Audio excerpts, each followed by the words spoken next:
Vamos a iniciar una sección nueva, Efesios 4 versículo 17, y voy a leerlo hasta el lugar donde pienso que es una sola sección. Efesios 4, versículo 17, dice estas palabras: Esto digo pues, y afirmo juntamente con el Señor, que ya no andéis así como también andan los gentiles en la vanidad de su mente, entenebrecidos en su entendimiento, excluidos de la vida de Dios por causa de la ignorancia que hay en ellos, por la dureza de su corazón. Y ellos, habiendo llegado a ser insensibles, se entregaron a la sensualidad para cometer con avidez toda clase de impurezas. Pero vosotros no habéis aprendido a Cristo de esta manera. Si en verdad lo oísteis y habéis sido enseñados en Él, conforme a la verdad que hay en Jesús, que en cuanto a vuestra anterior manera de vivir, os despojéis del viejo hombre que se corrompe según los deseos engañosos, y que seáis renovados en el espíritu de vuestra mente, y os vistáis del nuevo hombre, el cual en la semejanza de Dios ha sido creado en la justicia y santidad de la verdad. Esta es la sección que vamos a iniciar hoy, y quiero iniciarla simplemente pensando en algo que nos va a ayudar inclusive a entender toda la sección, desde el 17 en adelante. Como algunos de ustedes saben, yo estudié algunos semestres de ingeniería civil. No me gradué de otra cosa. Pero recuerdo muy bien esos primeros semestres de ingeniería. En esos semestres se ven las materias que son básicas para todas las ingenierías, como cálculo, física, como química y así otras cosas. Pero en particular recuerdo los problemas que tenía que resolver en física, que fueron en realidad muy duros, problemas muy duros para mí. Duros porque no había aprovechado el tiempo del colegio, no había aprovechado el tiempo, y cuando llegué a la universidad pues me estaba costando. Me costaba porque no había aprendido a solucionar problemas correctamente y no tenía una buena metodología. Y un problema casi en cualquier área de la educación siempre se debe analizar de dos formas. Primero es ver el problema en su totalidad y luego analizarlo de esa forma sin ir a dar soluciones parciales. Primero se analiza de forma global sin pensar en sus partes todavía, y luego sí analizar cada parte del problema de forma individual. Se debe analizar primero de forma global para luego entender el camino a seguir. Esa es la idea. Luego sí sus partes.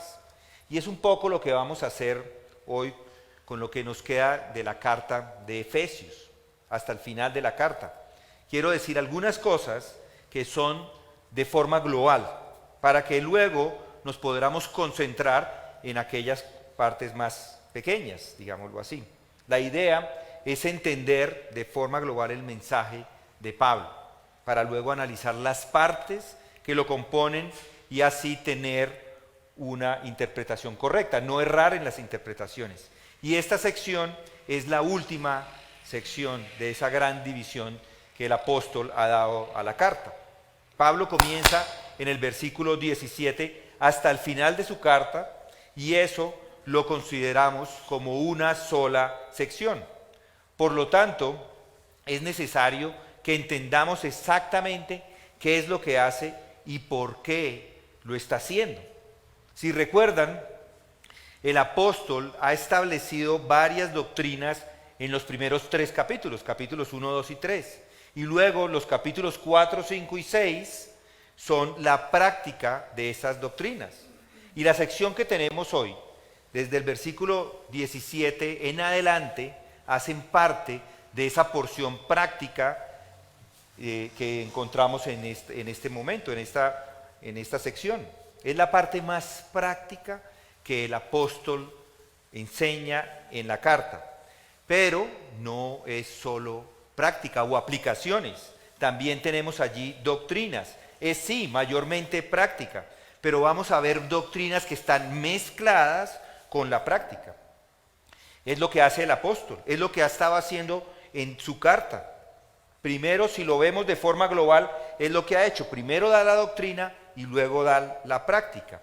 Él nos dio del 1 al 3 esas doctrinas y ahora del 4 al 6 las prácticas. Y en la sección del 4:17 en adelante, o del 4 en realidad en adelante, que es mayormente práctica, también nos va a dar doctrinas mezcladas con la práctica. ¿Recuerdan la sección anterior? Capítulo 4, del 1 al 16.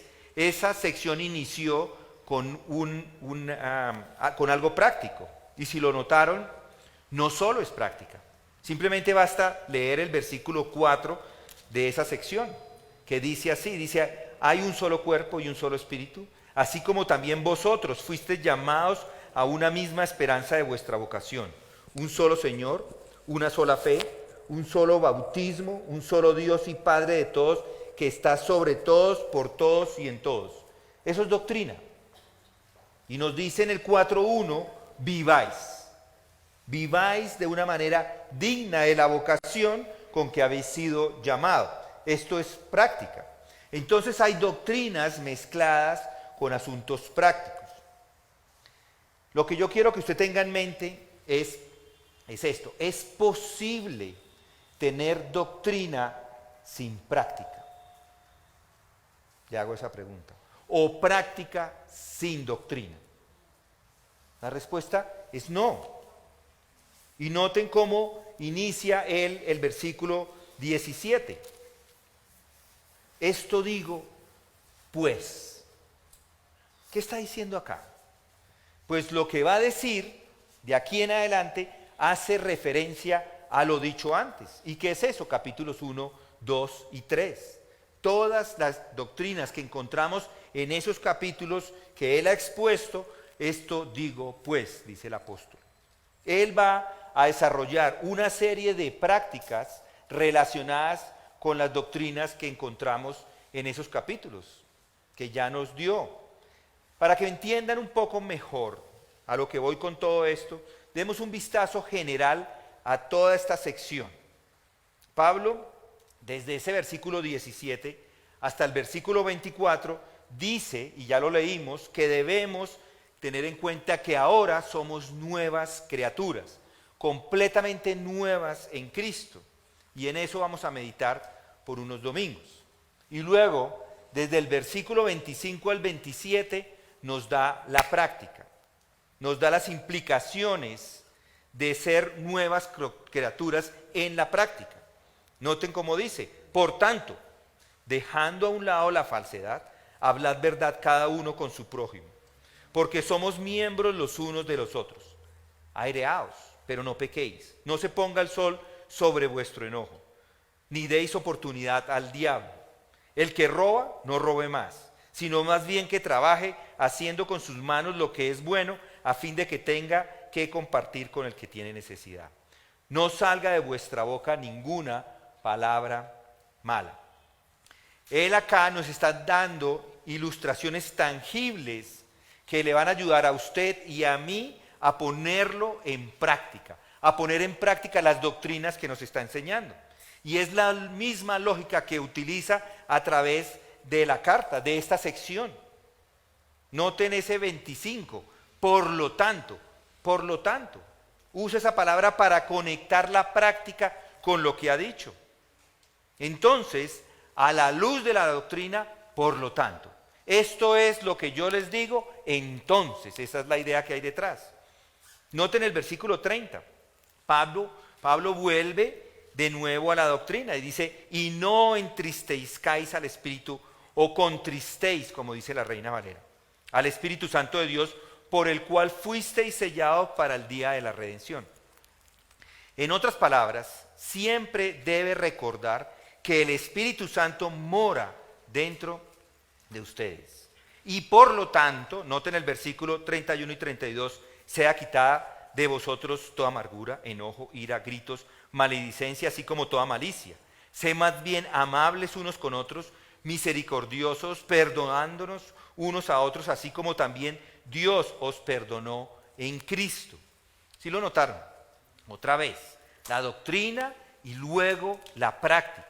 Y la práctica es que deben evitar cualquier cosa que entristezca o que contriste el Espíritu Santo que está dentro de cada uno de nosotros, cada uno de ustedes. Porque si lo hace, pues está entristeciendo al Espíritu Santo. Luego llegamos al capítulo 5, versículos 1 y 2.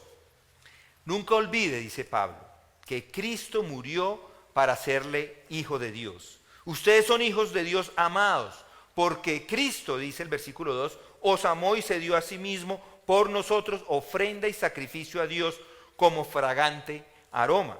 ¿Sí notaron otra vez? Eso es doctrina. Y dice, sed pues, o por lo tanto, noten ahí el versículo 1, otra vez lo mismo. La doctrina está mezclada con la práctica. Desde el 2 en adelante hasta el 5 nos dice cómo es que se ve en la vida de cada uno de ustedes y de mí el hecho de que Cristo nos amó y dio su vida por nosotros. Ustedes y yo debemos vivir de esa manera, de tal manera que estemos constantemente manifestando esa verdad. En los versículos 6 al 17 del capítulo 5, el apóstol hace ahora otra cosa interesante. Ha estado estableciendo doctrina, extrayendo las implicaciones prácticas y ahora hace una pausa y en este momento da unas conclusiones o un resumen. Pareciera que en este momento va a ser importante resumir para él. Y el resumen va desde el 6 hasta el 17. Leamos un par de versículos, versículo 15. Por tanto, tened cuidado como andáis, no como insensatos, sino como sabios, aprovechando bien el tiempo porque los días son malos. Así pues, no seáis necios, sino entended cuál es la voluntad del Señor. Y ya veremos más detalles acerca de estos textos en los próximos domingos. Pero en esta sección nos está mostrando que debemos, a la luz de las Escrituras, a la luz de las doctrinas que encontramos allí, a la luz de lo que estamos entendiendo que debemos practicar.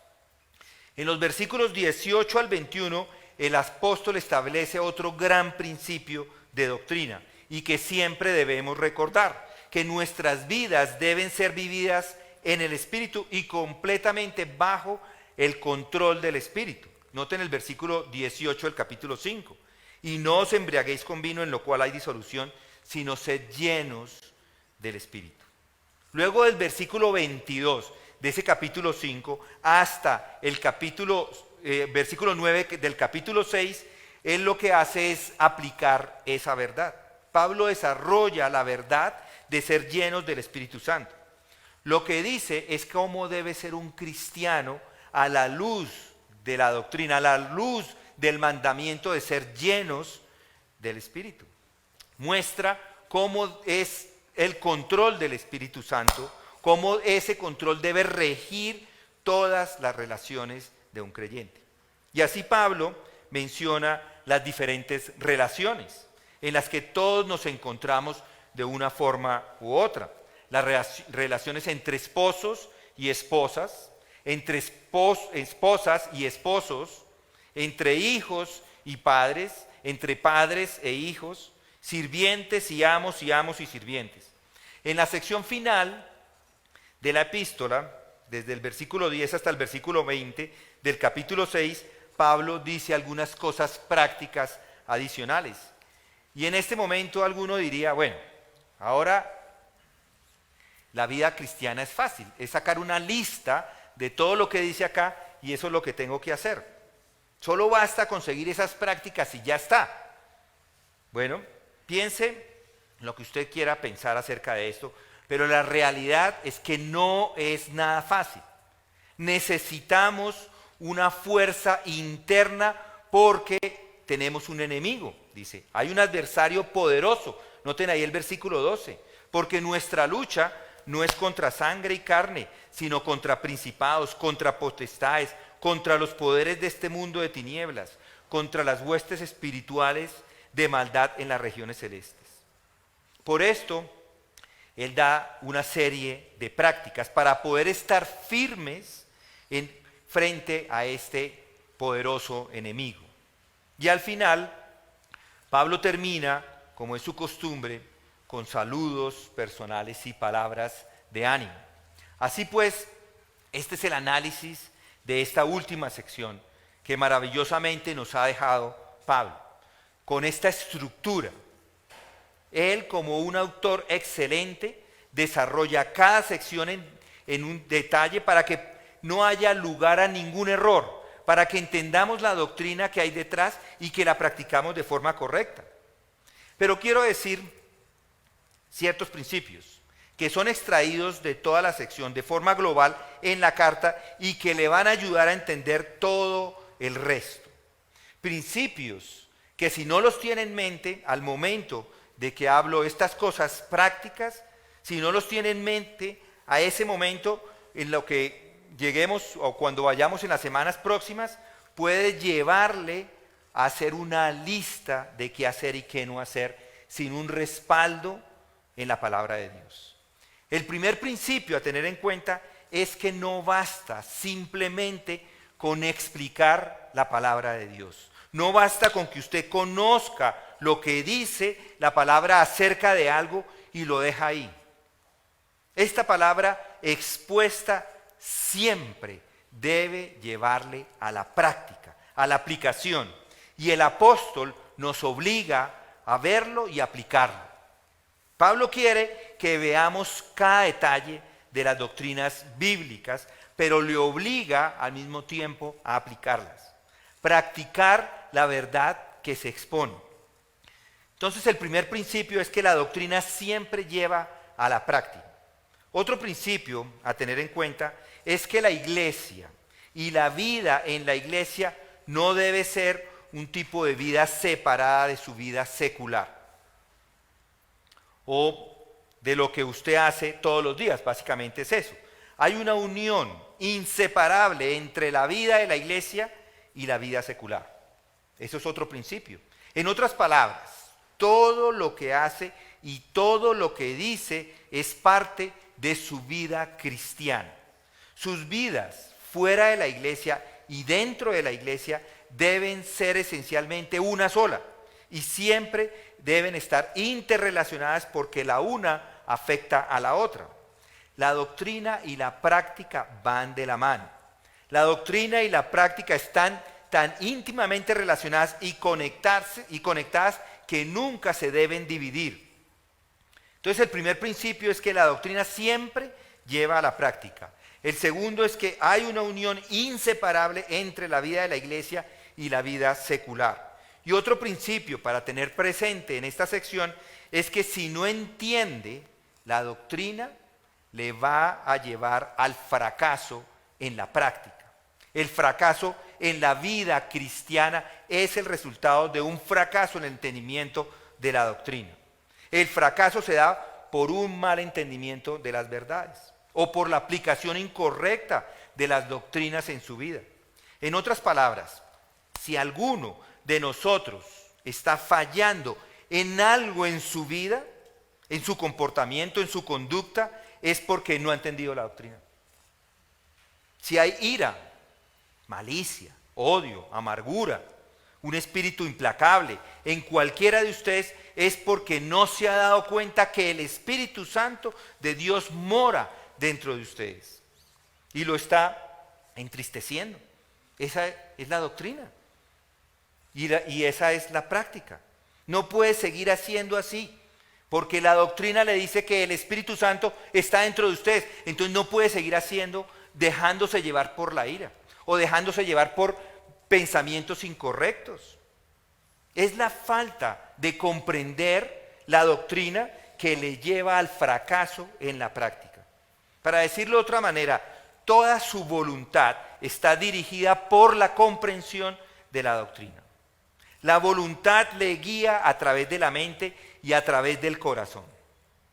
Entonces, los principios son estos. La doctrina siempre le lleva a la práctica y hay una unión inseparable entre la vida de la iglesia y la vida secular, y si no entiende la doctrina, le llevará al fracaso. Un último principio para tener en cuenta en esta sección es que el lugar de practicar y aprender es en la iglesia. Nuestra preocupación como pueblo cristiano no debe ser simplemente un deseo de qué hacer o qué no hacer, de ser hombres y mujeres buenas en este mundo. No debería ser simplemente un deseo de deshacerse de ciertos pecados y ya está, de vivir una vida moral a los ojos del mundo, o tener felicidad, o tener victoria en sus vidas. Todo eso sería demasiado egocéntrico. Y ahí es donde de nuevo encontramos las enseñanzas y las prácticas que van de la mano. Si yo le pregunto, ¿está en problemas ahora? Pues venga a la clínica. Está fallando en diferentes áreas.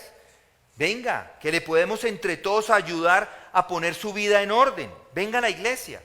Muchos tienen situaciones de malas prácticas. Muchos se enredan en las cosas de este mundo. Muchos llegan a sesiones de consejería. ¿Y saben por qué? Porque no asisten regularmente a la iglesia. Deben venir a la iglesia a entender las doctrinas y a practicarlas en medio de nosotros. Y sí, la iglesia no es el cielo, no es un lugar sin problemas. De hecho, la iglesia es un lugar lleno de enfermos que saben que están enfermos. Pero la cura no se recibe desde la casa. La iglesia no es a domicilio, no es un Rappi. No es por medio de Zoom o una llamada al pastor de tanto en tanto. No. Todos los enfermos deben asistir a la iglesia a ser curados los unos con los otros. Hay una unión de la que estuvimos hablando estrecha entre todos nosotros. ¿Lo recuerdan en los versículos del 1 al 16? Y si usted es creyente, hace parte de la iglesia. Piensen en eso. Lo que debería preocuparle no es tanto que fracase en sus aplicaciones o que tenga problemas en su vida, sino que piense que le está fallando a la congregación. Cuando peca le falla a su familia, le está fallando a la iglesia, le está fallando a Dios y a ese gran propósito que es la iglesia que Dios creó. Entonces debe venir a la iglesia porque es el lugar donde están los remedios y es el lugar donde aprende las doctrinas y las practica. Entonces la doctrina siempre le lleva a la práctica. 2, hay una unión inseparable entre la vida de la iglesia y la vida secular. Si no entiende la doctrina, le va a llevar al fracaso y el lugar de practicar y de aprender es en la iglesia. Y estas cuatro principios generales de toda la sección van a ser analizados a lo largo de nuestro estudio.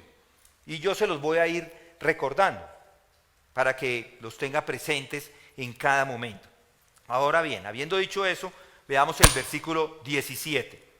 Nos encontramos particularmente en el versículo 17.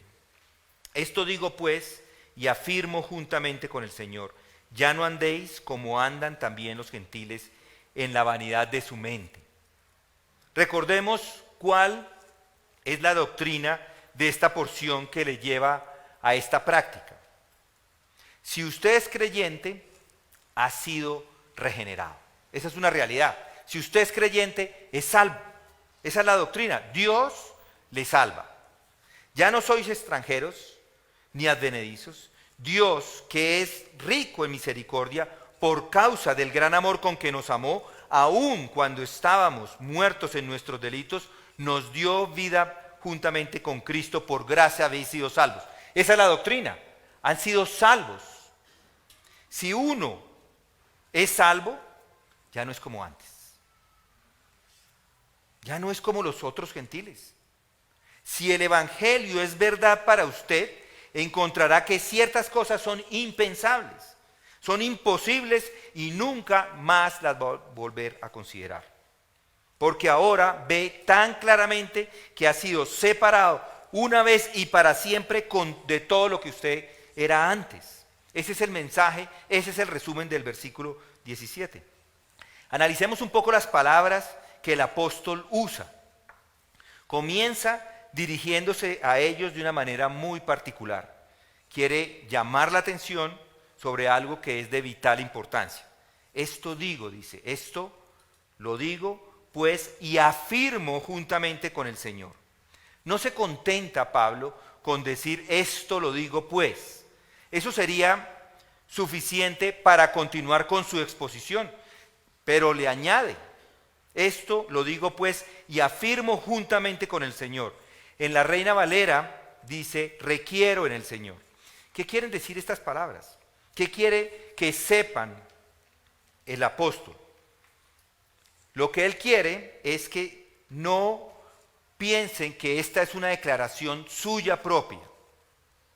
No, porque había personas en ese entonces, como las hay hoy, que están listas para decir, bueno, esa es la doctrina de Pablo. Eso es lo que Pablo piensa. Él es un fariseo, es un hombre de mente cerrada. Entonces, para evitar esos comentarios, dice, afirmo juntamente con el Señor. Con esa expresión, con el Señor o en el Señor, quiere decir Pablo que está afirmando algo como si estuviera con Él, con el Señor. Y Él está con Él, está en Cristo. Él está en el Señor. El estar en Cristo o estar en Él es como decir que tiene una comunión permanente con el Señor. Pablo está entregado de forma completa a la tarea que Dios le ha dado. Está entregado a esa comisión que le ha sido entregada y que ha sido autenticada por el mismo Jesucristo. Él está en Cristo.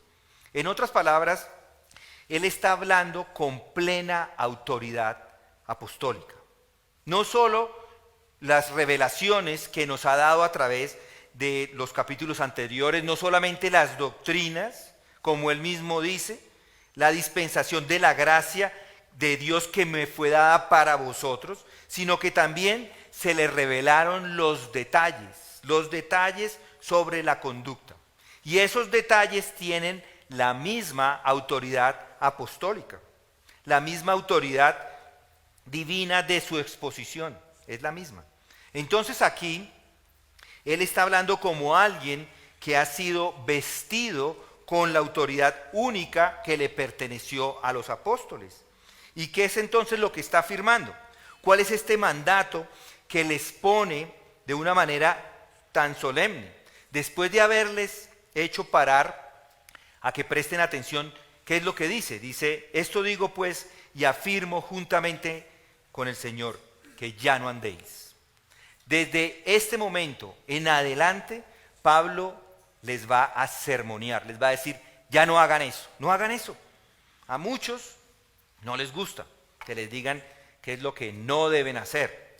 De hecho, a veces, simplemente con decir que no deben hacer algo, pues más lo hacen. ¿No les ha pasado? ¿Por qué creen que se da eso? ¿Por qué creen que cuando le decimos a un niño, por ejemplo, que no debe hacer algo es lo primero que hace? Bueno, es cierto, es su pecado. Pero además, porque no basta con decirle que no lo haga, o que no haga esto, o que no haga aquello, porque siempre debe la práctica ir acompañada de la doctrina.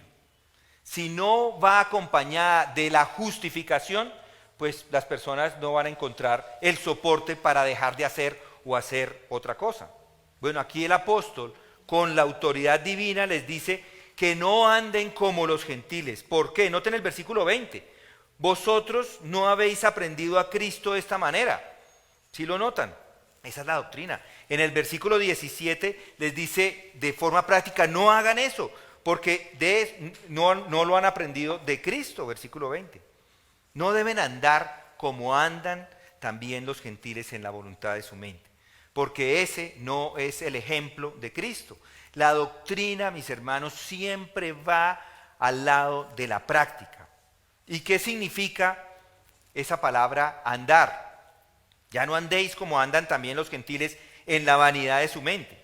Esto de andar se refiere a todas las actividades de la vida de una persona.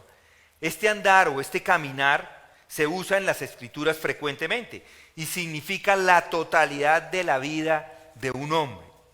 La vida que vive en el interior como la vida que vive hacia afuera, hacia las otras personas.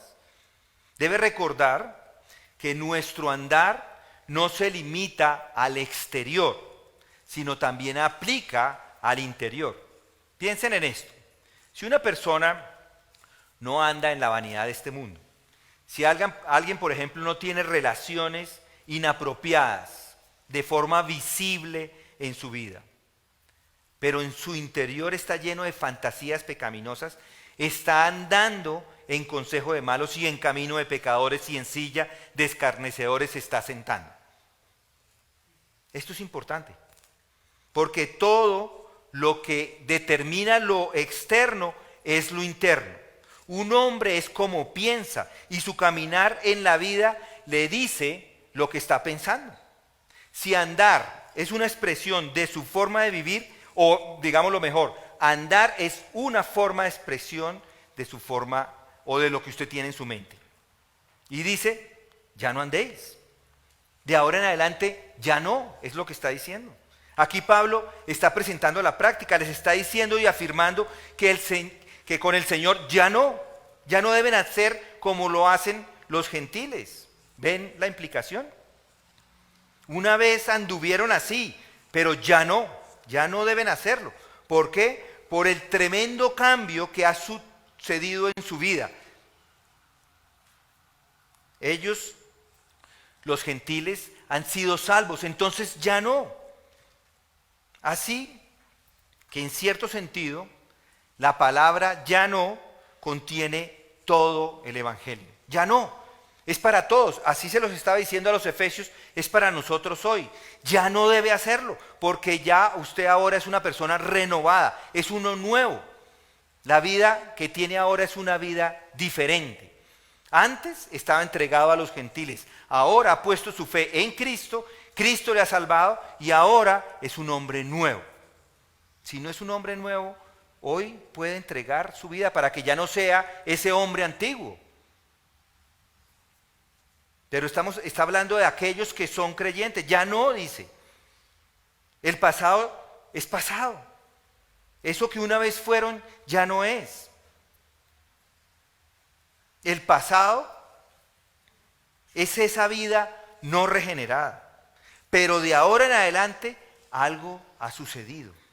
Ahora hay futuro y son totalmente diferentes. ¿Sí lo notan? Pablo nos dice lo que produce esa regeneración. Una vez que él nos ha dado la doctrina de la regeneración, nos la ha explicado en detalles, esto es lo que produce un cambio profundo, un cambio sustancial. El hombre cristiano es de hecho un hombre nuevo. Las cosas viejas pasaron, he aquí todas son hechas nuevas. Y noten las palabras, no andéis como andan los gentiles, o como los otros gentiles en la Reina Valera. Ya no andéis como los otros gentiles. La Biblia de las Américas no tiene la palabra otros, usa la palabra también, como también, o como andan también los gentiles. Bueno, eso es puramente una cuestión de crítica textual. Y los documentos más antiguos no tienen esa palabra otros.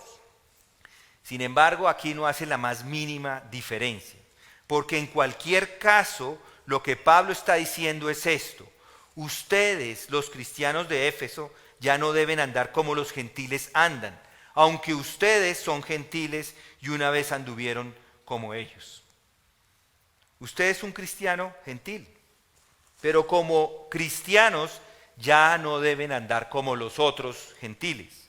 Y debo entonces decir que aquí hay dos grupos. Se pueden dividir estas personas en dos grupos: los gentiles que se han convertido en cristianos y los que han permanecido donde estaban, los otros gentiles, los gentiles no cristianos. Así que, ya sea que usted toma la interpretación de la Biblia de las Américas o la Reina Valera, lo que debe tener en cuenta es que hay un tremendo cambio que ha sucedido en su vida. Pablo les está diciendo a estos cristianos de Éfeso que ya no son lo que una vez fueron. Y gloria a Dios que ya no somos lo que antes éramos. Ya no somos, nosotros tampoco. Gracias a Dios por el Evangelio que ha transformado no solamente nuestro entendimiento, sino ha transformado la práctica de cada uno de nosotros. De ahora en adelante tenemos una nueva vida. ¿Y qué es lo que nos dice que no debemos hacer? ¿De qué debe abstenerse? Noten ahí, en el versículo 17, aquí lo dice: de la vanidad de su mente. Esta frase que nos está mostrando, que está introduciendo aquí el apóstol, es una descripción de la vida de los no regenerados, la vida del mundo pagano en este momento, y que es igual no solamente en el momento que se escribieron las escrituras, sino es igual hoy, después de 2000 años, después de que Pablo escribió esto, todavía es verdad. Aquí tenemos un análisis, una descripción, una explicación perfecta de lo que se está convirtiendo este mundo, inclusive la vida cristiana en muchos lugares. Los principios que el apóstol enseña aquí son verdaderos y siempre verdaderos. Y nuestro mundo está tomando la iglesia cada vez más. Simplemente piense en la razón. La razón, la gente quiere poner todo en la razón. ¿Y qué dice Salomón acerca de la razón? Que es vanidad. Todo es vanidad. ¿Recuerdan lo que dice acerca del trabajo duro? Noten lo que dice Pablo en el versículo 3 o 2, si quieren, vamos a Eclesiastés, no es Pablo sino Salomón. Vanidad de vanidades, dice el predicador. Vanidad de vanidades, todo es vanidad. ¿Qué provecho tiene al hombre de todo el trabajo con que se afana bajo el sol? La respuesta es, eso es vanidad, vanidad. Y noten cómo habla de la sabiduría, noten ese mismo capítulo en Eclesiastés, versículo 13, dice, y apliqué mi corazón a buscar e investigar con sabiduría todo lo que se ha hecho bajo el cielo, tarea dolorosa dada por Dios a los hijos de los hombres para ser afligidos con ella. He visto todas las obras que se han hecho bajo el sol, y he aquí todo es vanidad y correr tras el viento. Otra vez está hablando de lo mismo, vanidad de la sabiduría, vanidad del conocer. Y noten más adelante la vanidad de las cosas terrenales. Y el predicador o Salomón, desde el capítulo 2, versículo 1 en adelante, nos habla de todas esas cosas terrenales que son vanidad. Dice, ven ahora te probaré con el placer, diviértete, y he aquí también esto era vanidad. Dije de la risa es locura y de placer. ¿Qué logra esto? Consideré en mi mente cómo estimular mi cuerpo con el vino, mientras mi mente me guiaba con sabiduría, y cómo echar mano de la insensatez, hasta que pudiera ver qué hay de bueno bajo el cielo, que los hijos de los hombres hacen en los contados días de su vida. Engrandecí mis obras, me edifiqué cosas. Y ahí sigue hablando en ese capítulo. Habla de todas las cosas terrenales y dice, esto es vanidad. Esto es vanidad. Luego, en el capítulo 5, versículo 10, dice, hablando ahora del dinero, dice, el que ama el dinero no se saciará del dinero. El que ama la abundancia no se saciará de ganancias. También esto es vanidad. Todo es vanidad. Todo es vanidad. Estas palabras muestran que los valores que esta vida tiene son vanidad. Y a esto está haciendo referencia Pablo. La vanidad de la mente de los otros gentiles. Vanidad quiere decir que eso es algo sin uso ni valor, vacío. A eso hace referencia esa palabra vanidad. Es inútil, que le falta propósito, que es transitorio, es totalmente vacío, absolutamente inútil.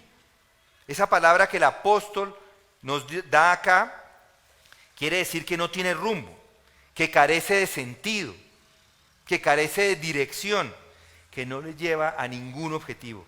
Y por supuesto que al final conduce a una absoluta inutilidad, a lo que es absolutamente vacío. Esta es la descripción general de la vida en este mundo. Eso es lo que este mundo en este momento pregona. Trabaje duro, haga dinero, sea ingeniero como su papá. Eso es lo que el mundo en este momento pregona. Esto me lleva a pensar a la situación actual de las protestas en Colombia. Hoy los estudiantes están todavía marchando, algunos de ellos todavía están, dicen los del Comité del Paro no nos representan, dicen ellos, tratando ellos con esto de cambiar el gobierno. Vi algunas entrevistas de lo que hicieron o lo que están pidiendo en la televisión.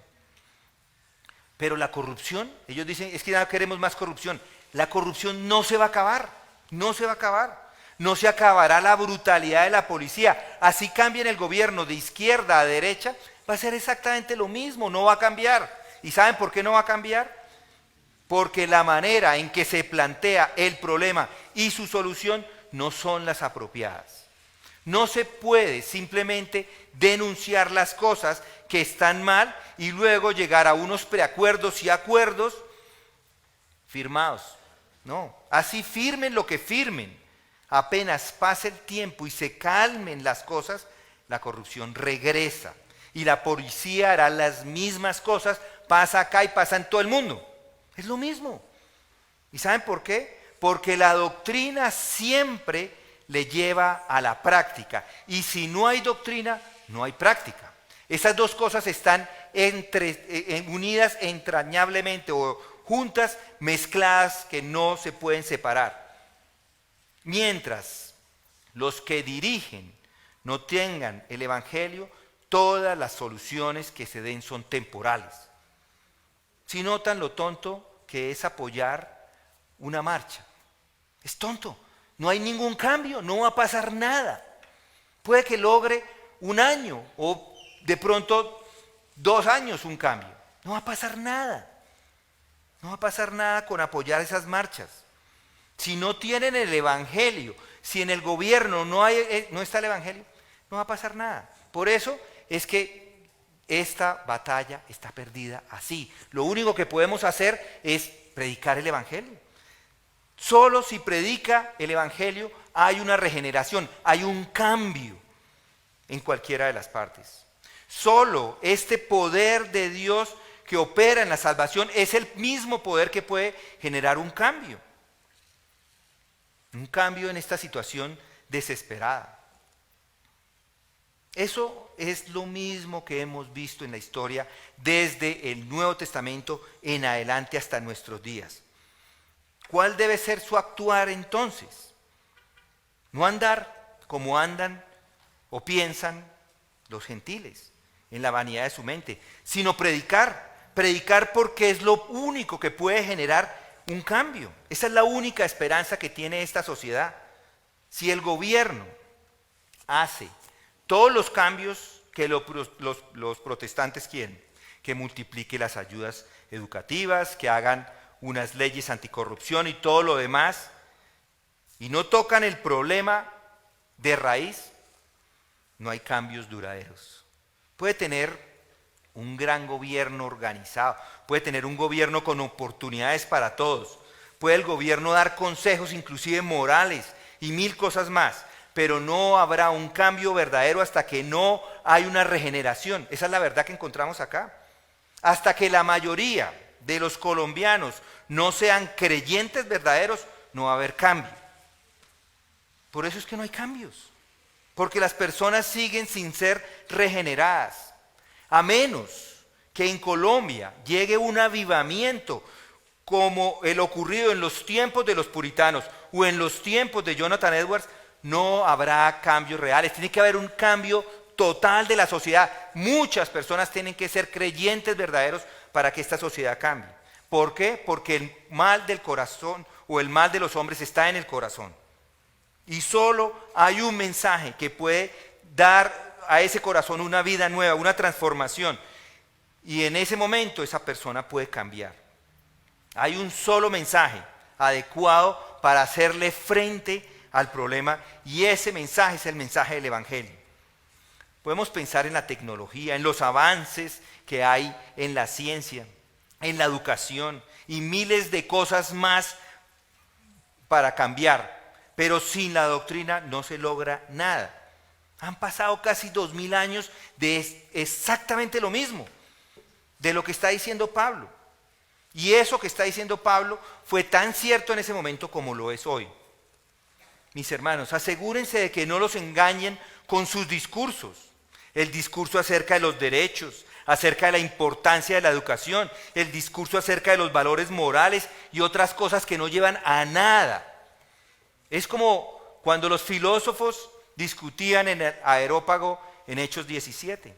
Muchas palabras, sabiduría, pero vanidad. Todo vacío, puro humo. Vivimos en un mundo de vanidad. todo es vano y vacío. Hablan de ciencia, hablan de ayudas, piensan que eso es la forma de resolver el problema. Y les pregunto, ¿eso da dirección? ¿Eso edifica al alma? ¿Eso produce moralidad? ¿Eso mantiene la esperanza para que las personas que han fracasado se puedan levantar? Por supuesto que no. Todo eso es pura teoría sin sustento. La vida da vueltas como un satélite alrededor del mundo, pero se puede detener en algún momento y la civilización puede colapsar como ya ha ocurrido antes, y en ese momento ya no hay esperanza. La vida sin Cristo siempre está vacía, siempre es vana. La vida sin Cristo siempre le quita. Es como una mandarina quitándole gajos y no le deja sino la cáscara. Así es la vida sin Cristo, lo deja exhausto y sin nada en que apoyarse. Nada de lo que pueda estar orgulloso y nada que pueda esperar. En resumen, entonces, lo que el apóstol está diciendo es que ya no debes ser controlado e influenciado por una perspectiva y por una mentalidad como esa, la del mundo. Ustedes han nacido de nuevo. Y si ha nacido de nuevo, no ponga los ojos en este mundo, en lo que le trae este mundo. A veces el mundo es atractivo, ¿cierto? Le atrae el mundo. Pero el mundo es completamente vacío, inútil y sin rumbo y sin sentido. Esto digo, pues si afirmo juntamente con el Señor, que ya no andéis así como también los gentiles en la vanidad de su mente. Gracias a Dios le damos por abrirnos los ojos, por mostrarnos que afuera lo único que hay es vanidad. Juan lo dice, estas cosas os he hablado para que en mí tengáis paz. En el mundo tendréis tribulación, pero confiad, yo he vencido al mundo. Confíen en el Evangelio. Él es el que abre los ojos. Él es el que le presenta la vanidad y la inutilidad de este mundo. Gracias a Dios por su infinita gracia. Él es el que abre, el que da luz al Espíritu y de esa forma brille en nuestros corazones y nuestro entendimiento y podamos ponerlo por obra, por práctica. Gracias a Dios. Vamos a orar. Padre, gracias te damos porque tú por medio de tu palabra nos estás dando un entendimiento mejor a todo esto de la práctica. Señor, ayúdanos a mantener siempre las doctrinas que soportan nuestras acciones. Ayúdanos a memorizarlas, a entenderlas, a ponerlas por obra en nuestras vidas. Sabemos, Señor, y reconocemos que vivimos en este mundo y que todavía caemos a las cosas a las vanidades de este mundo. Ayúdanos, Padre, a ser fuertes, ayúdanos a mantenernos siempre alerta, a estar al lado de tu palabra, a estar en oración, a estar en meditación de tu verdad. No permita, Señor, que nuestro pecado, nuestra naturaleza nos lleve al pecado. Esto te lo pedimos en el nombre de Cristo Jesús.